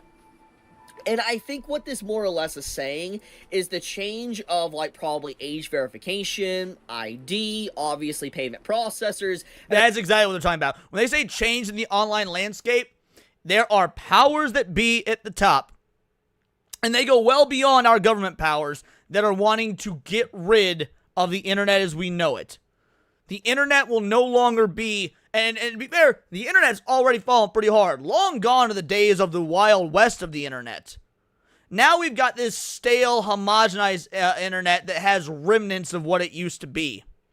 But once digital ID, online ID, become the norm and frankly are forced upon us, there will be nothing left of what the internet used to be. And these, organizations using the payment processors as enforcers, basically. Again, mafia-style tactics, like Chibi says, which is actually an incredibly accurate description. They are using this. They're using these mechanisms to get rid of anything that could be an affront to their, bid for power over the internet. I also think it probably comes into the whole encroachment of Crunchyroll, or Sony in this case, buying up pretty much the entire market. Now, let's get a little bit deeper into Manga Planet for a second, because many people might be unaware of them. Manga Planet does house a lot of different old manga and stuff like that, but they do have a lot of adult content. And even if you find adult content icky, you don't like it, whatever, I'm going to say the same thing I've always said. Just because you don't like it doesn't mean it shouldn't exist. It is legal content, and if you allow it to be censored and completely removed, eventually that censorship and that stopping or the interference of these other companies will trickle down to affecting your stuff. Let's look at Steam. Steam is a good example of this. Itch is a good example of this. Look at, Patreon, for instance, that happened years ago. If you allow these companies to continue doing stuff like this, it will hit you. Just because you don't like adult content, because you don't like these certain tags or whatever, doesn't mean that it's acceptable to allow them to disappear because it's legal purchasable content, and these companies think that they have a right to stop you from spending your money how you want to spend your money on legal content. Well, and it sounds so, like, it sounds like such a leap to, why would a one world government, why would the Illuminati or whatnot care about a manga company? Again, this isn't about them attacking manga specifically because it's manga. They're attacking ideas. Alright? How often is, when you just see randomly on X, is the book 1984 reviled by, new gen internet users as fascist propaganda? They have been brainwashed into believing that what's going on, that 1984 is something to fight against, or is a negative, as opposed to a prophecy of what we're falling into. Anything that is deemed unacceptable now is going to be a target. It doesn't matter if it's leisure or enjoyment. If it even has the potential to inspire people to question things, Ayn Rand is going to be a dirty name to say in the future. Thomas Sowell is going to be a dirty name to say in the future. You want to know who's the hero, though? You want to know who the hero is? Karl motherfucking Marx. Obviously, I'm being sarcastic. That's who they would like the hero to be. They want to shut down Thomas Sowell. They want to shut down Ayn Rand. They want to tarnish their legacies and their reputations. And what ideologies, in fiction can align with a lot of what they've said? The classic hero stories we see in manga. That's the problem there. Now, with that being said, eventually, these payment processors are going to piss off the wrong people. They will. They're going to piss off the wrong people to the point to where there's going to be a massive antitrust lawsuit. It's only a matter of time. You can only do this so much and cripple so many big companies, and eventually you're going to hit the wrong company and the wrong person at the wrong time, and they're going to strike back. I would not be surprised. I don't want to be black-pilled, but I don't think Chibi is correct here. Let's say that an antitrust lawsuit's done. Well, for one, to my knowledge, those are nationally regulated. So I don't know if you can do a global antitrust lawsuit. Maybe you can. I'm not well versed in the law there. However, if the game is stacked against you, if it's rigged, yeah, you can do a lawsuit. But if the judges who are looking at it are already in the pocket of these shadowy these shadowy organizations, why would they rule in your favor? Like, there's a reason the mafia pays off cops. There's a reason the mafia pays off judges. It's so they can get away squeaky clean with all their evil machinations. Extrapolate this to a global scale, but the gameplay is the exact same. The win con for them is easy. Buy up anybody who could potentially go against you in a position of power, grease their palms, and they will side with you because they love money. So yeah, even if there is a massive antitrust lawsuit, who's to say that that will put an end to these payment processors' machinations? I don't think it will, because the people that will be signing off on the judgment are already in the pockets of the deep state. If there already isn't a legal case building up right now, thanks to everything going on. With all the creators on Steam just alone being devastated by this, to the stuff that's happened to Japanese companies, to now a legal manga site, to stuff with what's going on with Roblox, to the stuff with OnlyFans, it's only a matter of time. It really is. And I think that in general, there is going to be some form of antitrust lawsuit maybe in the next year or two. I could see it. I could be wrong. I can't obviously see the future, but there's no way these big credit card companies could keep getting away with something like this without being stopped. It's insane the devastation they have done to the space online. It's crazy how unchecked they are, and that they're allowed to get away with just so much damage to so many people. Thousands upon thousands of people's lives have been damaged irreparably thanks to this. Because even if an antitrust lawsuit happens, The damage to these companies, these brands, will never be fixed. That's the truth. That it's over for them. They are. There's many artists that have lost their careers or lost their source of income because PayPal decided to get involved. It's like, oh, you can't make this icky content or whatever. It's crazy at any given moment, just like in a span of a single night, your entire source of income, your way of life is just over. Because PayPal, Visa, MasterCard, Stripe, payment processors in general, they decide they want to target you, and they're done with you. They want you gone, and you... Again, I get what Chibi is saying, but they are not the ones deciding. These payment processors aren't deciding this. The payment processors are following the orders of someone or something else that has decided this. Because again, this goes against the best interests of the payment processors on the surface. So they're not deciding this. And again, I wish Chibi would acknowledge that or understand that. And maybe he doesn't want to look like a crazy conspiracy theorist. I don't know. But the time for not looking like a crazy conspiracy theorist is over. Yeah, conspiracy theorists have been used as a pejorative for years. People that question the JFK and MLK Jr. assassinations, oh, they were crazy. People who listen to Alex Jones and whatnot, they were crazy. How many conspiracies have we seen come true just in the last half decade? The time to worry about your reputation as, oh, I can't be labeled a conspiracy theorist is over. And I'm not saying that's what Chibi's doing. I don't know. But, like, just generally speaking, start calling yourself that and saying with pride. By the way, you're not a conspiracy theorist. You're a conspiracy philosopher. You're a conspiracy, what's it called when you're able to look? Clairvoyant. You no longer can make money. You're completely destroyed. Your entire way of life is pretty much destroyed.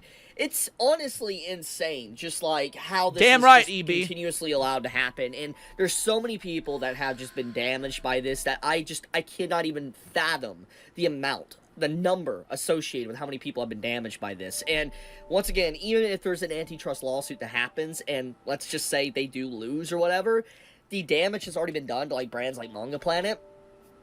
It's not going to be recoverable. It's still over. If certain companies get shut down and they can no longer operate, then they're not coming back. It's over for them.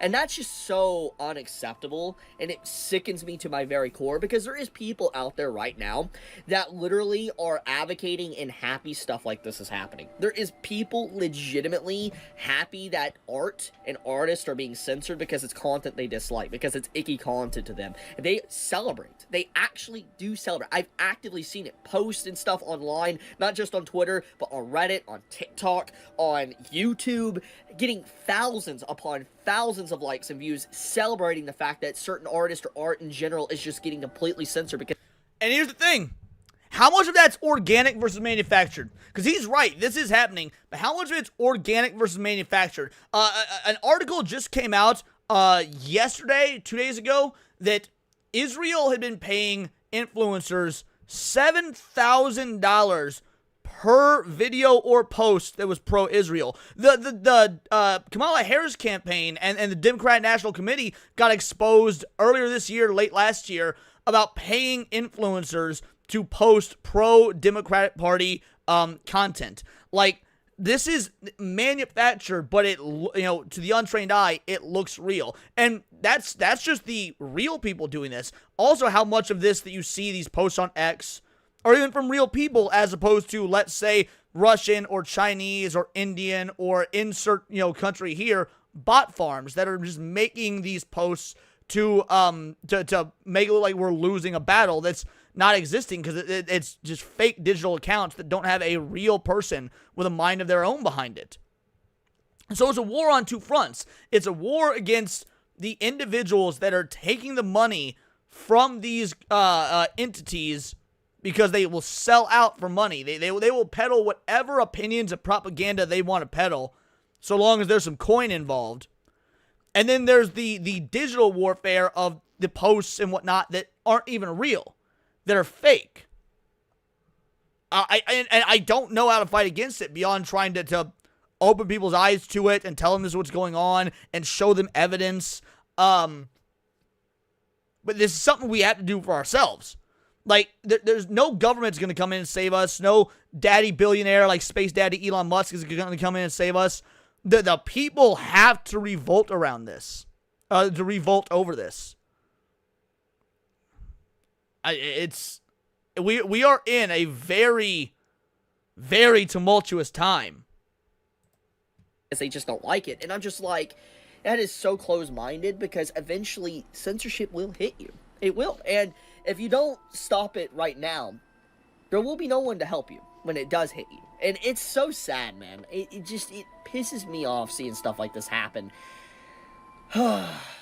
I'll leave it at that, though. If you enjoy my content, please subscribe. I would greatly appreciate it. Leave a like as well in the video if you enjoyed it, and leave a comment, too, because it helps with the algorithm and for more people to notice the video. But, see you guys. Chibi out. Yeah, great video. Great video. I'll drop this in the chat below. Here's the dealio, guys. If you use X, if you've got a YouTube channel, whatever, anyway, just talking with your fucking family and friends about this, this is stuff that needs to be brought up. This is stuff that needs to be talked about. But you have to ease into it. You've got to show sources. I mean, this is again, we're in a very tumultuous time. All the evidence is there. All the puzzle pieces are there. So many people are just blind to it, whether it be willfully or not, or they haven't put it together. And if you're watching me, or you're watching Hypno, or you're watching Chibi, or you're watching Legal Mindset, or Asmongold, or anyone, fucking, content creators on the political side of things, it is worth taking this data, pull up the news articles about Israel or the DNC paying influencers to spread propaganda, and just ask the question to whoever you're talking to. Why should we believe insert news thing here when we've got proof this happened? Like, it is that simple. We do this in our daily lives all the time. If someone lies to you and you catch them in that lie, and then later on they tell you something, do you not question what they're telling you? They've already lied to you once. Why would this next thing be truth? It's a normal human reaction to question once lies have been discovered. But so many people have blinders on to the illumination that has come with these lies. And we all fall for them at different times. I'm sure I've fallen for some even in my reporting on this channel. I do my best to, if I find out something I said or did or when I was incorrect, hey, sorry, my bad, I fucked up on this. I've had to do that before. And I leave those videos up just with a pinned comment stating I was wrong about XYZ. It's only happened like a couple of times, but it has happened. So, needless to say, it's just in our best interest to do our due diligence. And if you have a platform, no matter how small it is, focus on growing it. Grow your X account. Grow your YouTube channel. Do whatever you can to spread this message and drive more people to opening their eyes and waking up. That's the only way I can think about handling this. But these are my opinions. Let me know yours in the comments down below. Let me know on X. You can find me at Bolt the Word. And please do subscribe. I'm a nerdy news channel. I cover nerdy news every day. Not always about big global conspiracies, but anime, movies, music, Magic the Gathering, you name it. Check me out on Instagram at wordsparadise_Leon and become a member for $4.99 a month. You can join the Discord. Choose the articles you go over on the day-to-day basis. Choose the videos react to on the daily live streams. And, of course, get involved with over 200 other vital idols. We are a bright, beautiful, glowing, vibrant community that I cannot wait to grow even further. Because we do care about diversity. Only one kind of diversity. Diversity of thought. That's interesting to you. Join the Discord and subscribe. And until next time, it's all here in the Nerdosphere. This has been Words of Paradise. That is not the end of the show. We've still got about 25, 30 minutes left or whatnot. But I figure this is probably going to get clipped into a video. So stick around. We're not done with the stream. But if I do clip this segment into a video, gotta throw that outro in there. And yes, I am saying it fast. I've said that shit so many times over the last several years. I've got this shit on lock. But yeah, I will probably be clipping that into it. Yeah, take back your piece. Take back your piece, son. But yeah, I've been clipping streams into videos lately as well as been doing individual videos. So I gotta make sure that I'm gonna be doing it. We gotta get that outro and stuff in there. Alrighty, yo, Emily, how you doing, girly? Well, you missed all the hot button political stuff. There's at least one more video I want to go over, though. And it's about Sonic the Hedgehog. It's about Sonic the Hedgehog. Sonic's success is making people uncomfortable. Really? Really now? Interesting. I loved it. Sonic is successful. I'm a big fan. Why are people upset? For those of you who haven't played Sonic Cross Worlds Racing, it's amazing. Sonic Racing Cross Worlds, it's incredible. I fucking love it. I've played hours of it. So why is Sonic's success making people uncomfortable? Let's find out. Sonic Racing Cross Worlds has finally released, and dude, I cannot put this game down. This game is so freaking fun, and it's easily the best. It's incredible, guys. It's incredible. In the entire franchise. It's better than my baby Sonic Riders, and it's better than Transformed. It takes both of what made these games fun, adds its own unique spin on it, and it ends up just being a grand old time. I love the state of this franchise, and I love what Sega is finally doing with Sonic. Ultimately, I truly do feel like that this is a Sonic renaissance right now. But not a lot of people agree with this sentiment. We are in a Sonic Renaissance, by the way. We are absolutely in a Sonic Renaissance between Frontiers and between this game and like the Sonic films. We are eating so goddamn good right now. I don't want this to change. Sega, keep on your shit. You are killing it. Rightfully so in some cases, but there are some interesting conversations I want to have when it comes to three groups of people that I want to talk about. One being skeptical Sonic fans, two being Nintendo and Mario fans, and three being general haters of the Sonic franchise. This isn't going to be like some drama video. It's just going to be an open conversation about why I feel like certain people are uncomfortable with the success of Sonic recently. So come on, take a seat, and let's get started. I posted a tweet about a week ago that stated, Sonic's success is starting to make certain people uncomfortable. For years, this series has been a laughingstock, rightfully so in some cases, but now the franchise has earned the right to be respected again. The Sonic Renaissance is here, and I'm glad to be a part of it. I don't disagree with any sentiment in that. Like, look, guys, I've been a lifelong Sonic fan. I'm pretty sure, if not my first video game, one of my very first video games was Sonic 3 and Knuckles. Like, old school, we talking Genesis, right? Sonic 3 and Knuckles. If it wasn't my first video game, it was one of the first, like, 3 or 4 video games I ever played. And over the years, Sonic had some ups and some motherfucking downs, bro. But we are in a time when our boy is back. Like, this game is crushing Mario Kart. Crushing it. Cindy doesn't even play racing games, and she is in love with this game. Like, this, I can't even begin to describe the renaissance we're in, bro. Cindy doesn't really play Sonic games in general. She loved Frontiers. Me and her played Frontiers together. She loved it.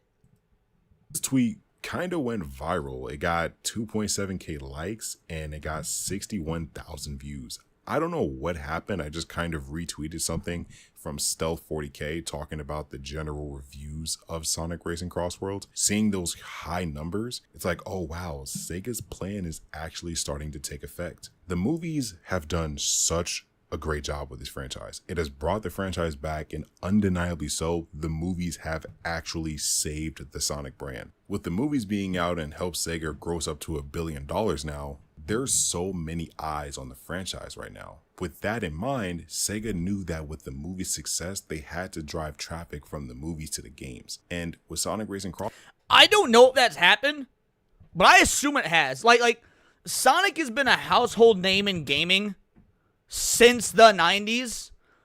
I don't know. Do you guys think that the movies brought in new fans? Or did it just revitalize an existing icon? I've not heard anyone say, oh, I didn't play Sonic games, but then I saw the movies, I loved them, and now I play Sonic games. I'm not saying it didn't happen, but I haven't heard that sentiment. Crossroads, and even with Shadow Generations last year, they've done so very successfully.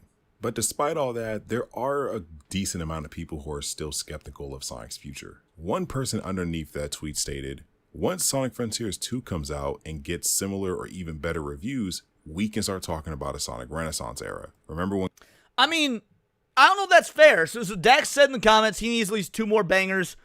We've had 3 in a row. Really 4 if you count the new mobile game, which is practically a full-fledged game, but mobile. Frontiers, Sonic Shadow Generations, Sonic Cross Worlds. The mobile game I'm blanking the name on. Was it Sonic Dreams? Yeah. Like Sonic Dreams. That is a full-fledged video game that just happens to be mobile, but it's gotten rave reviews. The idea that it's a mobile game is kind of criminal. It should be on fucking consoles and PC and whatnot. And then we've got the movies. Like, I get the sentiment that, we need more, but how much more do we need? When you've got 4 games and 3 movies, how much more do we need for it to be a renaissance? Colors through All-Star Racing Transform was called the Renaissance era. That was probably too soon, so let's wait and see what the future holds. My response to this person stated, I don't really call that era a renaissance because the entire brand was still operating on a lower budget. With the movies, merch, opening of individual Sega stores, and now 3 Sonic games that have an industry-wide impact, the Sonic brand is in a true renaissance era right now. See, look, I understand the overall skepticism. I think that that's a fair distinction. Just because we got some good games during the downtrodden era, the games may have been good, but they were AA. Frankly, Frontiers is a AA game, and Generations is a AA game. The budget was not there for Sonic. After the failure of Sonic 06, Sega basically said, fuck this. We are not putting that much money into Sonic again, ever. And even the good games after Sonic 06, like Generations, like Unleashed, depending on what platform you're playing on, were operating with real small budgets compared to other games. Like, compared to Mario, for example, an icon that never really lost his luster. But after the success of Frontiers, Takashi Iizuka and Sega both, like, they straight up said, alright, we back. We are putting fucking money into Sonic now. Now, that could be bad because we always talk about industry bloat, and I hope that's not the case with Sonic. But the point is, they see him as financially viable enough now to be worth spending the money on. When it comes to Sonic's future. I mean, we've been kind of talking about this on the channel for a while now, and I even made a video on it a few months back where I talked about, can we actually trust Sega with Sonic's future? I think enough time has passed where I think that we can. I truly think we can trust Sega with Sonic's future. Now I understand that Sega has burnt a lot of us. Is Tikal in the game? Bro, is she an unlockable character? I said on X the other day I wanted her in the game. Is she just unlockable and I haven't unlocked her yet? No fucking way, bro. We got Tikal representation in Sonic Cross Worlds? Are you fucking joking? Bro. Or is this a skin for Amy? Because I see Amy's icon here. Is there just a Tikal skin for Amy? If that's the case, I'm not a fan. I want Tikal as actual playable character. Amy's skin should be like her classic look or something. Over the past Go carry mods as mods? Oh, yeah, maybe it's a mod. 2003.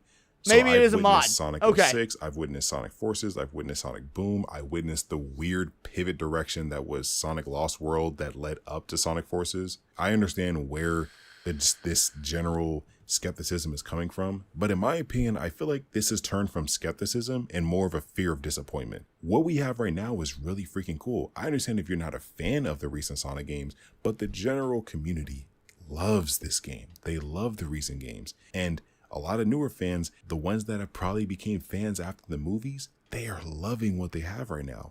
And they don't know the history behind this franchise. They don't know what we've been through. I wouldn't say that. When he says they don't know the history behind the franchise, I wouldn't say that. Sonic's downfall is the stuff of internet legend. Every single YouTuber that has anything to do with gaming, anything at all, has in some way, shape, or form talked about Sonic's downfall and talked about Sonic 06. Even Angry Video Game Nerd, who almost exclusively covers classic games, did a 2-part episode on Sonic 06. Like, I would not say the youths of today don't know about Sonic's tumultuous history. But if there's good food on the table that's being served to them, they're going to feast upon it. That's what this article from Polygon stated. This article is titled, Sonic the Hedgehog is so back, but for real this time. And in the first paragraph, it literally explains the exact sentiment that I've been spewing for the past few months.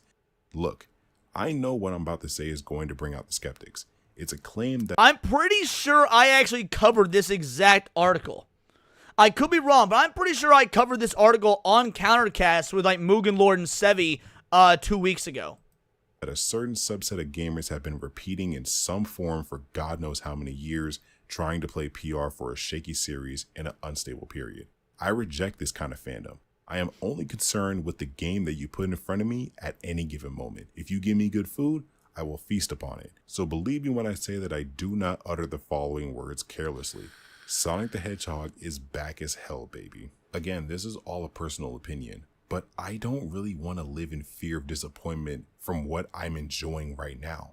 If I'm enjoying Sonic Racing Crossworlds, but I'm skeptical of Sonic's future, I'm gonna not enjoy Sonic Racing Crossworld. I'm gonna be like, well, is Sonic Team going to continue the same quality for Sonic Frontiers 2? I would hope so, but I want to at least celebrate the win that we have right now. Sonic is being reviewed on IGN with a 9 out of 10, back-to-back 9 out of 10s with Shadow Generations in this game. Like, we're doing great. It's a hot streak right now.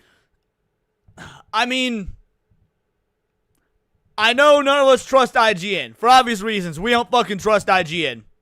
Right? They give everything a goddamn 7.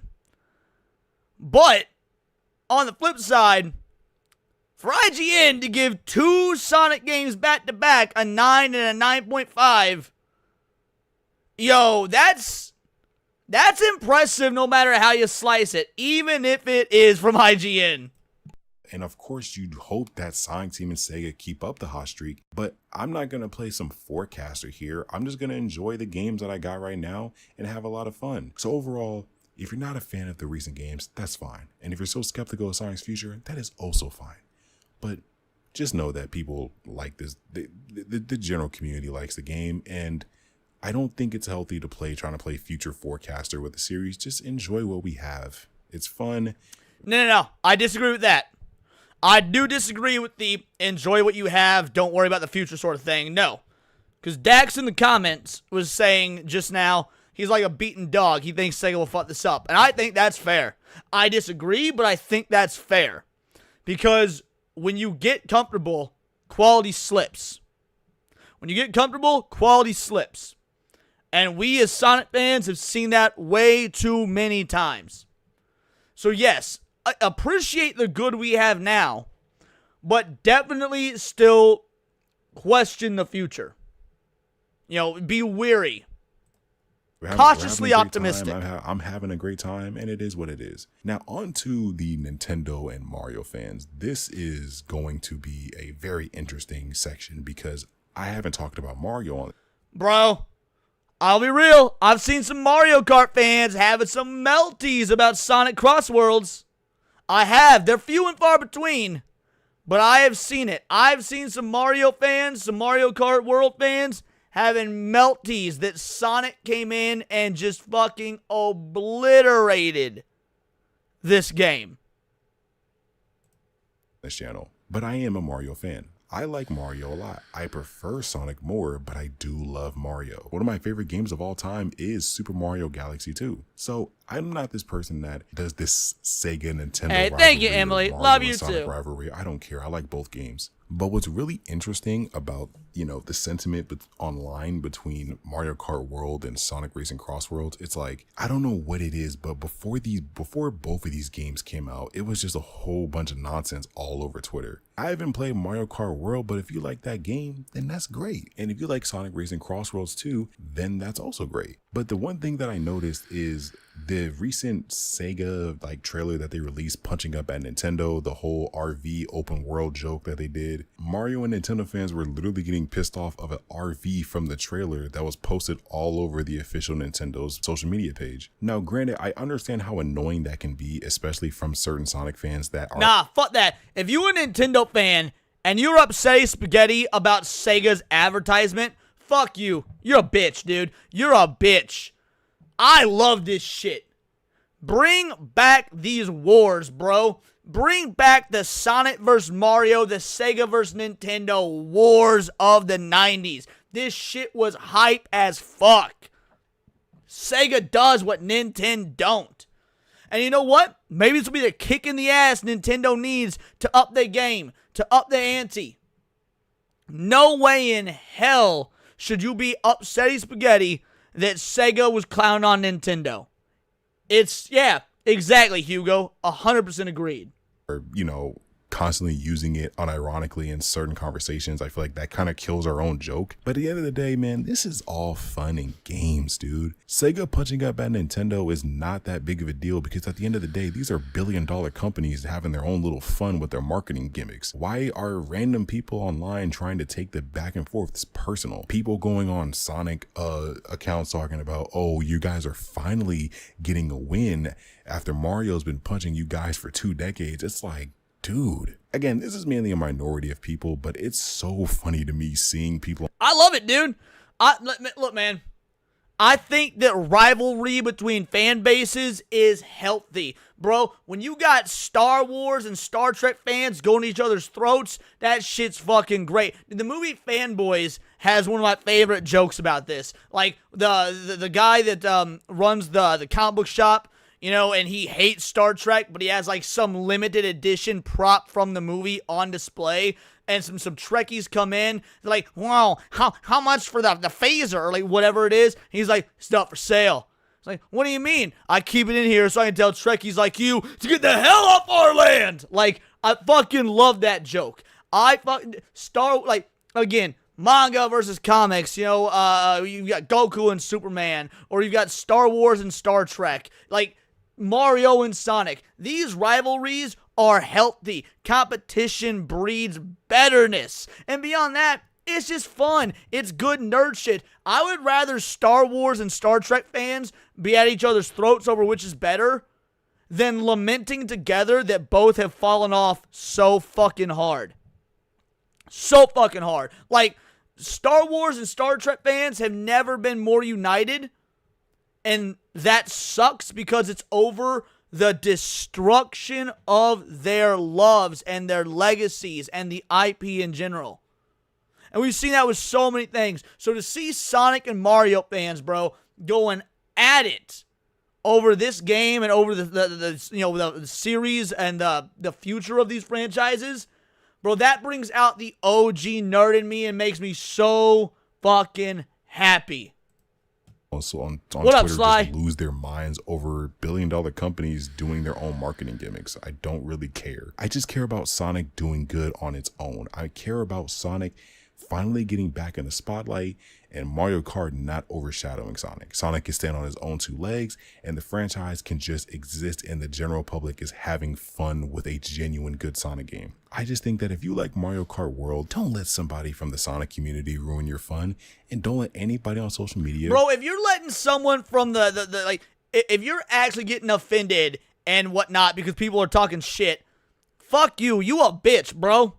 You a bitch, bro. Talk shit back. That's what gaming used to be. Bro, these soft-ass modern bitches that can't handle some shit talk between their games. Like, do you remember the straight vitriol that was spit between Halo and COD fans back in the day? Like, in the Xbox 360 era, son, bro, Halo versus COD was a goddamn war zone amongst the fans. And that shit, dude, you had so much shit talk. You had people talking about how they gonna fuck your mother. They had people talking about how they gonna gangbang your sister. Like, it was glorious. Now you're like, oh, why are the Sonic fans crying about Mario? Like, dude, nah. Bring back that fire. When me and LG were playing Sonic together last night, we said some gamer words, bro. We said some gamer words. You know how much I dropped the N-word last night with LG? You want to know he called me a cracker and he called me a honky? It was good, bro. Ruin your overall enjoyment of Mario Kart World. And the last general people is mainly just, I guess, Sonic haters. There's not too many of them publicly, but like, Sonic is doing good. That's gonna stay for a while because he's been doing good for the past 5 years. Agreed, St. Hugo. And I feel like this entire Sonic Crossworlds thing of the game being super good, the game getting high review scores, massive viewership on Twitch, and then peak numbers on Steam. The Hatsune Miku event for Sonic Crossworlds starts tonight. Y'all don't understand. I was thinking about calling out a Gucci stream just so I could play the Hatsune Miku event. Like, it starts at 7 o'clock. You know what I'm doing at 7 o'clock? I'm on the Dooley stream. I'm like, God fucking damn it, I can't play the Hatsune Miku event right at launch because the fucking Dooleys. But it's good, it's chill. I got a job to do, and that's got to come first. But I'm going to be doing it tonight, and I can't wait. And Vivi, get away from my camera. God damn it. Sorry, guys. Cat being a cat. This is what we needed. We needed this shit. This is a win. I celebrate wins and I hope for continued wins. I hope that they take this quality and bring it to Sonic Frontiers 2. I really do. I don't want the next Sonic game to be bad. I want it to be better than the previous one. But that doesn't mean that I'm not going to enjoy what I got now. And Sonic Team and Sega did a really good job with this game. Go, buddy. I'm going to give them their flowers for that specifically. It's always good to hold them accountable so that way we don't go back to the 2010s or the 2000s for some people. But you also got to celebrate when they do good stuff too. Like, at the end of the day, I just want Sonic to be good and fun. Sonic is cool, Sonic is dope, and Sonic Racing Crossroad is the win that we needed. People didn't expect this game to be as popular as it is. People didn't expect this game to start punching above its weight. I didn't, dude. I didn't expect it all. Like, when it was first announced, I thought that this was just going to be, like, just a throwaway game. I thought that Sonic Crossworlds was just going to be a throwaway game. Like, all right, let's just throw something Sonic out there to keep the Sonic fans satiated while we're working on the next big game. Nah, man. This shit is so fucking hype. Like it has been, and it's only going to get better from here, in my opinion. On the first day of gaming, my buddy said to me, that's great. What a rude-ass thing. I'm a fan, and that's all that matters. That's all I got to say. This is Breck, and I'll catch you guys in the next one. God bless, and take care. I won't lie, guys. That video didn't do a whole lot for me. It was just an excuse to talk shit and to prop up how awesome Sonic is. Like, if you guys have not experienced Crossworlds Racing and you want PC, or really, I assume it runs well on whatever, but if you're not playing on PC, you're a troglodyte. But like, bro, that shit is so hype. It's so fire. It's so good. If Cindy is not a Sonic fan, and Cindy is not a racer, racing game fan, she is loving this game. She's only recently gotten into Sonic. The reason I say she's not a fan, it's not that she doesn't like it. She's only recently gotten into Sonic. I've showed her Sonic Adventure, Sonic Frontiers, and now this. Dude, she is loving it. Like, straight up McDonald's. Ba-da-ba-ba-ba. I'm loving it. How are you going to get a convert like that? Play the game, dude. Play the game. I mean, what do you mean, what's the event? You've got the game. Boot up the fucking game. You'll learn what the event is when you play the game. You said earlier you have it. Insert the disc into the disc drive, or load it up on PC or whatever. Hit the start button, and it will tell you about the event. I don't know what you want. I don't know what the event is yet in full because it doesn't go live until tonight. I just know it's a Hatsune Miku event. But anyway, let's figure out who we're going to raid. We wrapping up. Let's figure out who we're going to raid. Give me one moment here. Let's see. We got who is live right now. Let's figure out who's live, folks. All right. First of all, let's... Oh no, my video's not doing well. It was doing well earlier, and now it's not doing well. Hey, Mad Chef, just so y'all know, if Empress is live, we'll raid her, sure. I dropped a video today. I dropped a video before the stream went live. If you haven't watched it, please do.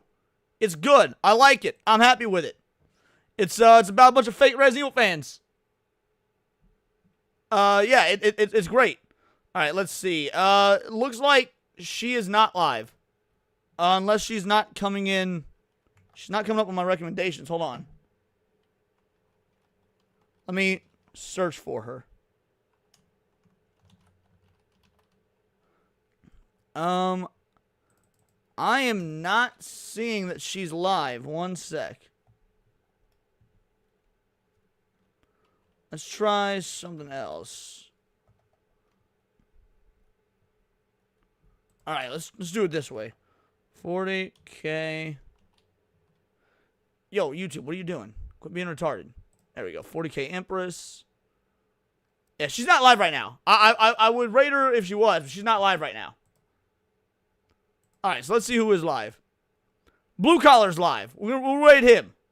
We'll rate Blue Collar. Alrighty. We out. We done. I will see you all for the Dooley show tonight. I'll see you for Gooch's tonight. Check out today's video if you haven't.